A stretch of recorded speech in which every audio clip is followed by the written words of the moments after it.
గుర్తుపెట్టుకో, రేపు కోర్టులో సాక్ష్యం చెప్పావంటే ఈ ఊర్లో నీ జాడే ఉండదు. ఆ నేరాన్ని మీరు మీ కళ్ళతోనే చూసారా?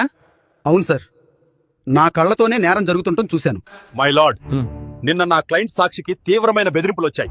కాబట్టి విట్నెస్ ప్రొటెక్షన్ స్కీమ్ ప్రకారం అతనికి వెంటనే రక్షణ కల్పించమని కోరుస్తున్నాను. ఈ ఊరిలో నన్ను ఎదిరించి బతికినోడు లేడు.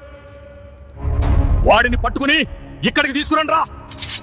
అన్నా, వాడి ఇల్లు దగ్గర ఉన్నాం. విట్నెస్ ప్రొటెక్షన్ స్కీమ్ కింద వాడికి పోలీస్ ప్రొటెక్షన్ పెట్టారన్నా. ఇంటి ముందు 2 పోలీసులు కాపలా కాస్తున్నారు. ఇంకో విషయం అన్నా, వాడిని సేఫ్టీ కోసం ఇంకో చోటికి షిఫ్ట్ చేశారు. ఇప్పుడు ఐడెంటిటీ కూడా చేంజ్ చేశారు. వాడిని తాకాలంటే చట్టమే అడ్డుగా నిలుస్తుందన్నా.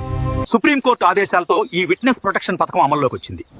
నేర కేసుల్లో సాక్షులు భయపడకుండా నిజం చెప్పాలని దీన్ని ప్రవేశపెట్టారు. ప్రతి సాక్షికి ప్రమాదాన్ని బట్టి పోలీసు రక్షణ, సురక్షిత నివాసం, అవసరమైతే గుర్తింపు రక్షణ కూడా ఇస్తారు. ఈ రక్షణ వల్లే నేరాలపై న్యాయం బలపడుతుంది.